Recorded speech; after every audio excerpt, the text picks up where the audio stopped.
cc. Ang problema nito, sobrang tigas ng preno niya sa unahan. Ayan o, kahit di mo na mapipindot yan, no? Ay, hindi mo.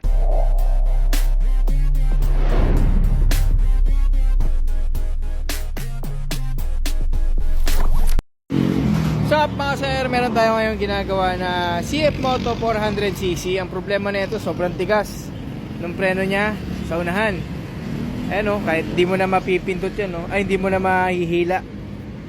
So, check natin yung ABS niya tsaka yung brake system niya.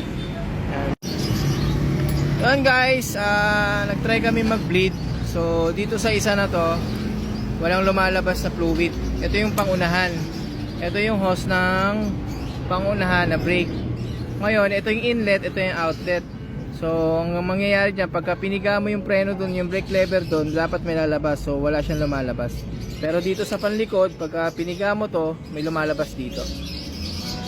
Yan guys, ito na yung ABS ng CF Moto 400cc. Napakita ko sa inyo yung motor ha. Dito yan nakalagay sa likod ng ng engine.